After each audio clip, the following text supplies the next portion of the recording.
Juste après avoir terminé l'université, j'ai décroché un emploi et j'ai dû trouver un logement à la dernière minute en comptant beaucoup sur mes connexions sur les réseaux sociaux. Par l'intermédiaire d'un ami commun, j'ai pris contact avec un propriétaire qui avait un appartement qui venait tout juste de se libérer. Le locataire précédent avait été expulsé quelques semaines plus tôt pour non-paiement de loyer. Donc l'appartement n'avait même pas encore été mis à louer. L'appartement était correct, mais j'étais de toute façon trop concentré sur mon nouveau travail pour m'en préoccuper. Je m'y suis installé avec juste un lit et un ordinateur de bureau, laissant 2 des 3 pièces vides pour le moment. Je ne savais pas combien de temps j'allais rester, me disant que le temps le dirait. Finalement, je suis resté là pendant plusieurs années. Je me suis installé dans mon travail, j'ai meublé l'endroit et en ai fait un véritable foyer. Ces premières semaines stressantes sont vite devenues un lointain souvenir. Environ 3 ans après mon emménagement, j'ai eu besoin d'entreposer quelques meubles. J'ai contacté mon propriétaire pour savoir s'il y avait un espace de rangement disponible. Il m'a rappelé qu'il y avait un espace de stockage au rez-de-chaussée que je n'avais pas encore utilisé. Je ne savais même pas qu'il existait, ce qui n'est pas surprenant vu l'état de stress dans lequel j'étais lors de mon emménagement. Apparemment, l'espace avait été utilisé par le locataire précédent qui y avait laissé des affaires. Je n'avais jamais eu besoin de cet espace avant, donc je n'y avais jamais pensé. Alors, imaginez ma surprise lorsque j'ai ouvert le débarras et que j'ai vu un mannequin de crash test. En utilisant la clé que m'avait donnée le propriétaire, j'ai déverrouillé le cadenas et j'ai regardé de plus près. C'était un mannequin de crash test grandeur nature avec Monsieur Hewitt griffonné à la hâte à l'arrière de sa tête avec un marqueur noir. Le mannequin était éraflé et usé, mais il arborait toujours un sourire en plastique sur le visage avec des yeux peints. On aurait dit qu'il avait traversé l'enfer. J'ai demandé au propriétaire ce qu'il en savait. Il s'avère que l'ancien locataire l'utilisait comme une sorte de mascotte, le sortant pour s'amuser lors de fêtes, de farces, ce genre de choses. Je l'ai même vu une fois dans une voiture réservée au covoiturage, m'a dit mon propriétaire. C'était juste un objet amusant qu'il avait récupéré de son travail lorsqu'ils avaient mis à niveau leur mannequin. Il avait probablement plus de 40 ans. J'ai nettoyé le débarras et y ai entreposé mes meubles. J'ai réfléchi à ce que je devais faire de Monsieur Hewitt et j'ai pensé que ce serait une pièce amusante pour ma prochaine fête d'Halloween. Je pourrais le déguiser et le mettre à l'entrée. Il serait le sujet de conversation du quartier. Cependant, il y avait quelque chose d'inquiétant à son sujet. La façon dont ses articulations grinçaient et craquaient, son sourire figé peint, les articulations lâches qui cliquetaient maladroitement à chaque petit mouvement. Ma fête d'Halloween précoce n'était pas particulièrement extravagante. J'ai rassemblé quelques amis, nous nous sommes déguisés, puis nous sommes allés dans l'un des clubs locaux pour une soirée costumée. C'était comme une pré-soirée avec environ 18 personnes. J'ai déguisé Monsieur Hewitt en pirate bon marché et l'ai placé près de la porte avec un plateau de collation. Je me suis déguisé en pingouin, mais tout le monde m'a pris pour le type du Monopoly. Les gens ont commencé à arriver vers 19 h. Monsieur Hewitt a fait sensation. Il y a quelque chose chez les mannequins et les poupées qui perturbe les gens. Il a été la star de nombreux selfies ce soir-là. Comme le bol à punch se vidait et que la nuit avançait, nous sommes tous partis pour le club, laissant Monsieur Hewitt près de la porte. Je me suis beaucoup amusé, peut-être bu un peu trop. Il y a eu un peu de drame entre 2 de mes amis qui se sont disputés, mais dans l'ensemble, c'était une bonne soirée. Une connaissance a remporté le concours de costumes avec une sorte de poisson bioluminescent. C'était fou. Si vous avez un costume qui nécessite de recharger des batteries, vous avez clairement franchi un cap. En rentrant, je ne sentais rien de particulier, mais si j'avais été plus attentif, j'aurais peut-être entendu quelque chose craquer et grincer venant de l'allée derrière, comme si quelque chose bougeait. Le videur a mentionné avoir vu un gars habillé en mannequin de crash test, une silhouette sombre juste à l'extérieur de la fenêtre en verre dépolie des toilettes. À la fin de la nuit, je suis rentré chez moi et ai glissé les clés dans ma porte pour remarquer qu'elle était déjà déverrouillée. J'aurais juré l'avoir verrouillée, mais j'ai supposé que j'avais dû oublier avec toute l'excitation. J'ai fait une vérification à moitié ivre de l'appartement pour m'assurer que rien n'avait été volé. Il n'y avait rien. Je n'ai même pas pensé à vérifier Monsieur Hewitt. Si je l'avais fait, j'aurais remarqué qu'il n'y avait rien debout près de la porte, m'attendant avec des collations. J'aurais remarqué que le bol s'était renversé, déversant des caramels emballés et des bonbons au beurre sur le tapis. Mais non, je me suis effondré dans mon lit. Ce n'est que le lendemain matin que j'ai remarqué qu'il avait disparu. J'ai envoyé quelques textos à ceux qui étaient à la soirée pour leur demander s'ils avaient fait quelque chose avec lui. Tout ce que j'ai reçu en retour, c'était un non catégorique. S'ils pensaient quelque chose, c'était juste que c'était un accessoire amusant. J'ai vérifié partout dans l'appartement et le débarras. J'ai même demandé à mon voisin d'à côté s'il avait vu quelque chose. Rien. Monsieur Hewitt avait tout simplement disparu. Ce n'était pas une grosse perte ou quoi que ce soit, mais je n'aimais pas l'idée que quelqu'un soit entré dans mon appartement sans raison valable. Les choses ne disparaissent pas sans raison. Si quelqu'un voulait un mannequin de crash test, j'aurais pu le vendre pour une centaine ou deux. Au lieu de cela, je me suis retrouvé à faire des allers-retours, de plus en plus anxieux à l'idée que quelqu'un soit entré chez moi. J'ai même appelé le propriétaire pour changer les serrures le lundi suivant. Monsieur Hewitt était toujours porté disparu, mais j'avais 100 autres choses de plus urgentes à gérer. Il avait commencé à pleuvoir et j'avançais distraitement dans le parking. J'étais presque à la porte d'entrée quand quelque chose dans le fond de mon esprit m'a demandé de m'arrêter, comme une soudaine sensation de malaise, difficile à expliquer. Le défi était de regarder de plus près, alors je l'ai fait. En me retournant et en levant les yeux, j'ai pu voir Monsieur Hewitt. Il était sur le toit de mon immeuble, la tête bien droite. Quelqu'un devait l'avoir traîné là-haut pour plaisanter. On aurait dit quelqu'un sur le point de sauter d'un immeuble. J'allais devoir le descendre. Je ne voulais pas que quelqu'un soit accidentellement traumatisé. Je me suis dirigé droit vers la porte de l'escalier, couvrant ma tête avec un dossier. La pluie était implacable. Quelque chose s'est écrasé sur le trottoir juste devant moi, c'est avec un bruit de plastique retentissant lorsqu'il a touché le sol. C'était Monsieur Hewitt. À quelques mètres près, j'aurais été écrasé. Je suis resté là un moment, entendant la pluie tambouriner sur mon dossier. Monsieur Hewitt était intact, mais son corps était complètement déformé. Chaque membre plié à un angle non naturel, mais cela n'a pas empêché ce sourire peint d'être tout aussi effrayant. J'hésitais un peu à le toucher, mon cœur battait à tout rompre, ce truc était lourd et il était tombé de suffisamment haut pour causer de sérieux dégâts s'il m'avait touché, ce qui était presque le cas. Je l'ai traîné jusqu'au sous-sol pour le ranger, j'ai dû déplacer des meubles et j'ai fini par le jeter sur un vieux canapé. J'ai verrouillé le débarras avec un cadenas, éteint les lumières et fermé la porte derrière moi. Je m'en débarrasserai bientôt. Ce soir-là, je me suis couché tôt. Je n'arrêtais pas d'avoir des secousses, des spasmes, comme si mon corps réagissait encore au choc de voir Monsieur Hewitt s'écraser sur le trottoir juste devant moi. Je me sentais nerveux, comme si je n'avais pas encore ralenti, coincé en sur-régime.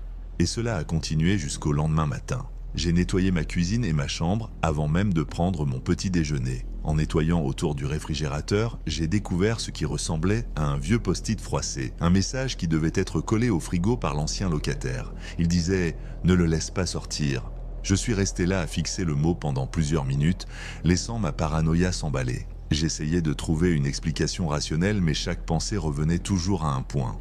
Il devait y avoir une raison pour laquelle Monsieur Hewitt avait été laissé derrière, et peut-être que cela avait à voir avec ce qui était arrivé au précédent locataire. Au cours des jours suivants, j'ai réfléchi à la manière de m'en débarrasser. J'ai pensé à l'emmener à la décharge et à l'abandonner quelque part, mais je n'aimais pas l'idée de le laisser sortir.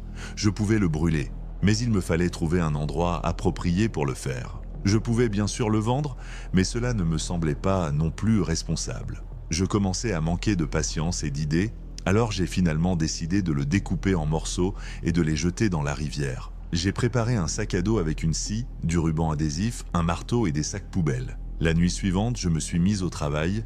J'ai traîné Monsieur Hewitt jusqu'à ma voiture et l'ai fourré dans le coffre. Je ne voulais pas le faire en plein jour, car cette chose ressemblait encore à une personne, et je ne voulais pas avoir à m'expliquer. J'allais conduire jusqu'à un endroit dégagé près de la rivière et m'occuper de la tâche. Ce n'était pas loin, mais je devais traverser l'autoroute. Le trajet fut court mais tendu.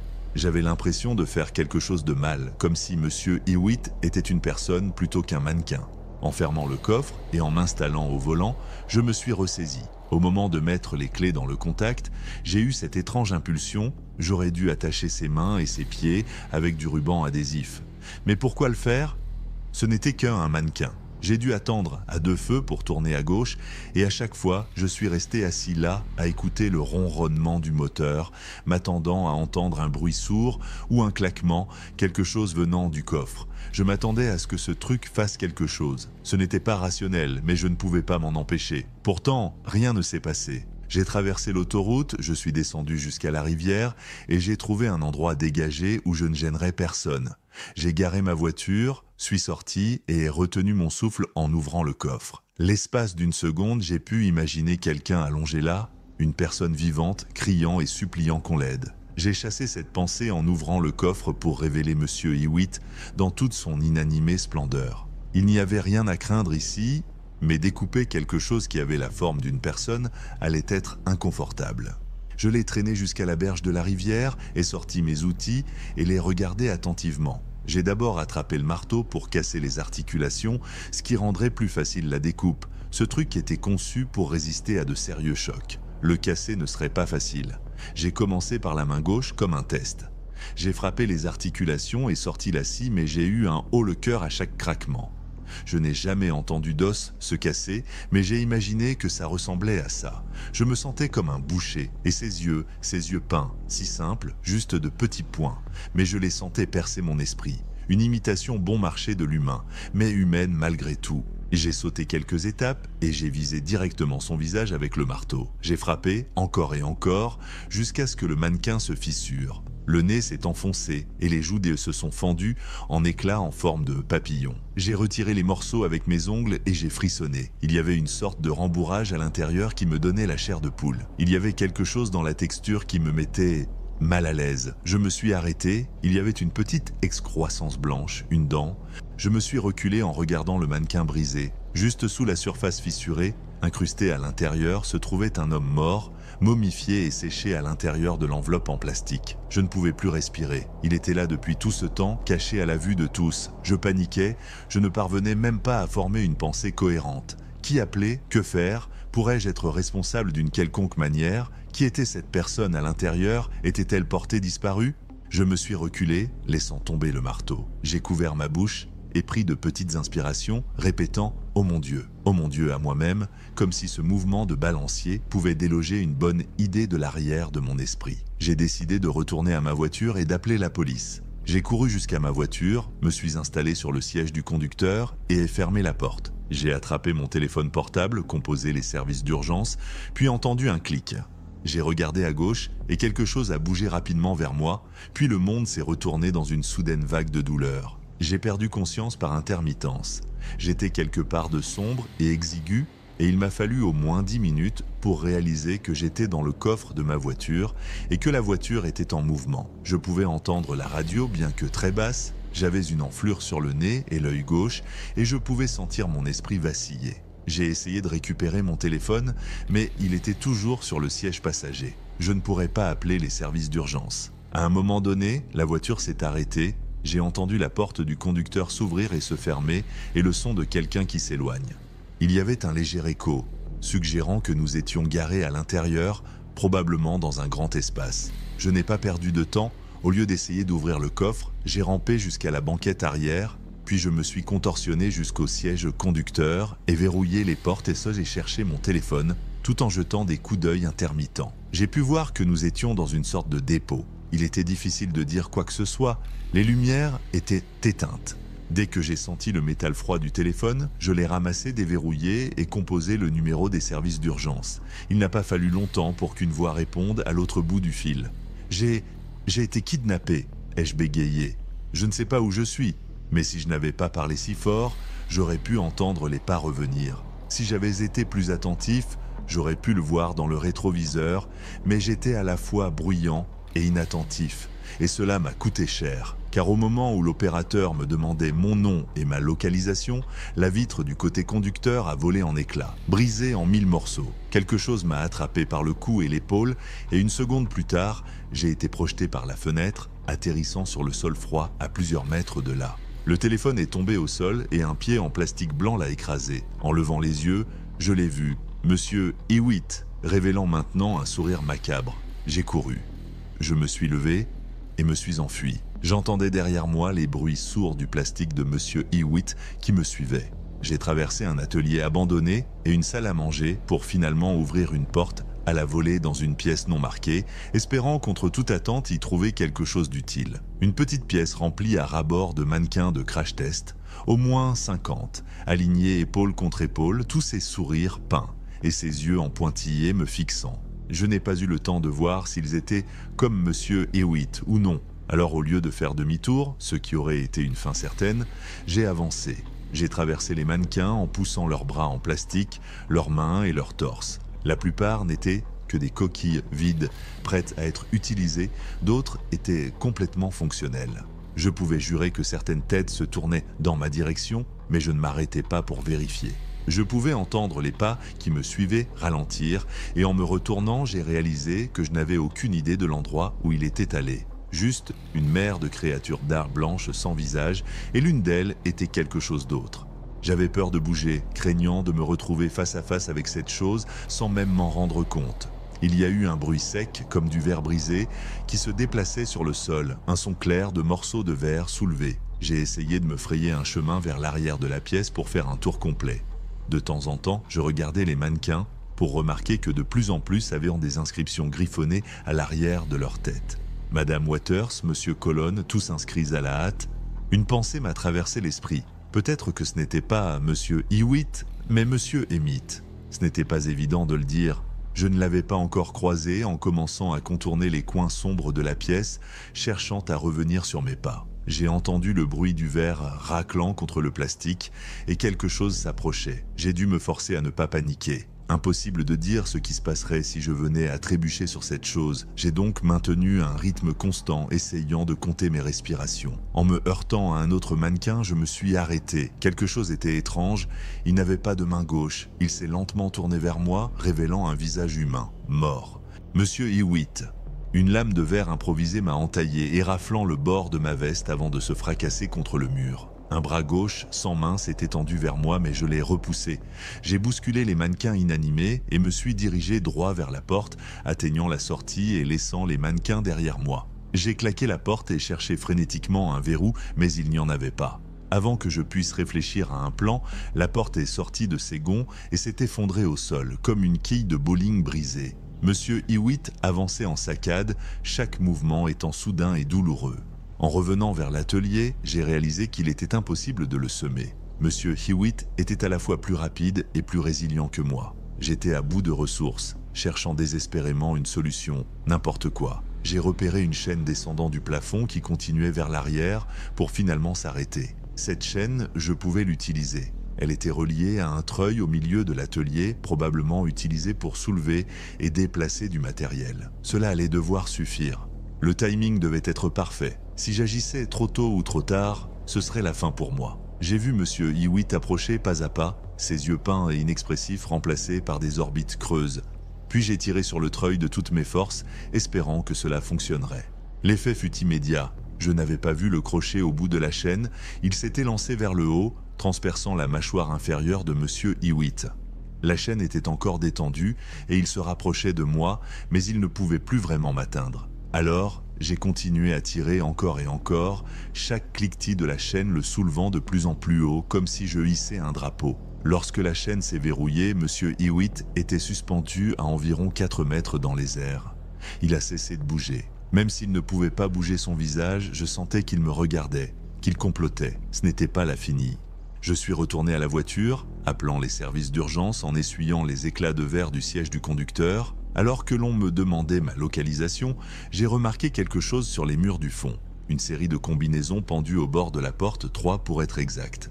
Une pour Patty Waters, une autre pour John Cale et la dernière pour Peter Hewitt. Finalement, la police est arrivée. Je suis sorti et me suis effondré contre le mur, écrasant une poignée de fleurs sauvages envahissantes en tombant. Je me suis assis là, arrachant les pétales d'un tournesol bleu, quand les officiers sont venus me poser des questions. J'ai essayé d'expliquer que j'avais été kidnappé et agressé, mais il n'y avait aucun moyen pour moi de leur dire que le coupable était un mannequin de crash test. J'ai dû mentir en prétendant que mon mystérieux agresseur avait hissé ce mannequin dans les airs. Il n'a pas fallu longtemps à la police pour trouver non pas un, mais 3 corps. 3 travailleurs de l'usine abandonnée, tous présumés morts et disparus, étaient enfermés dans la structure des mannequins de crash test qu'ils avaient eux-mêmes fabriqués des décennies auparavant. Cela remonte à environ 2 ans à peu près. Je n'ai rien vu ou entendu à propos de ces mannequins depuis. Je pense qu'ils ont vidé le stockage et qu'ils ont fait venir un spécialiste médico-légal sur place, mais il n'y a eu aucune annonce publique ou accusation. On ne m'a appelé qu'une seule fois pour faire une déclaration basique, mais il n'y a pas eu de suivi. J'imagine ces 3 mannequins enfermés dans un entrepôt quelque part, attendant leur heure, ces visages morts, attendant de croiser à nouveau mon regard. Maintenant, la raison pour laquelle j'écris ceci est à cause de quelque chose que j'ai lu le mois dernier. Il y avait un article à propos d'un cambriolage au dépôt de preuves du comté entraînant un officier blessé et quelques pièces à conviction disparues. Les assaillants ont été décrits comme 2 hommes et une femme. Ils ont été décrits comme chauves et portant des vêtements blancs et simples. Si je devais parier, je dirais qu'il ne reste plus beaucoup de temps avant que nous commencions à voir plus de 3 de ces messieurs et dames. Si je n'avais pas réussi à m'en sortir, je suis presque sûr qu'il y avait un moule vide qui, avec le temps, aurait porté mon nom. Et peut-être que c'est encore le cas. Depuis ce jour, j'ai vécu dans une paranoïa constante. Chaque fois que j'entends un grincement de plastique ou un claquement inhabituel, mon cœur s'arrête, même si ce n'est qu'un objet banal. Je sais que c'est irrationnel, mais la peur est tenace. Les nuits sont les pires. Parfois, je rêve d'eux, ces mannequins, me regardant avec leurs yeux vides et leur sourire figé. Ils sont là, immobiles, mais je sens qu'ils m'observent, qu'ils attendent. Quoi, je ne sais pas, mais l'attente est insoutenable. J'ai essayé de reprendre une vie normale, mais c'est difficile. J'ai déménagé, changé de travail, et j'ai évité tout ce qui pourrait me rappeler cette expérience. Pourtant, il y a toujours cette sensation dans le creux de mon estomac, ce sentiment que quelque chose n'est pas terminé. Peut-être que c'est juste ma conscience, ou peut-être que c'est une sorte de prémonition. Il y a des moments où je me dis que je devrais tout raconter à quelqu'un, à la police, à un psychologue, à n'importe qui, mais je sais que ça ne ferait que compliquer les choses. Qui me croirait? Qui pourrait comprendre la terreur que j'ai vécue? Et puis, il y a cette peur irrationnelle que si j'en parle trop, je pourrais attirer leur attention, comme s'ils pouvaient me retrouver où que je sois.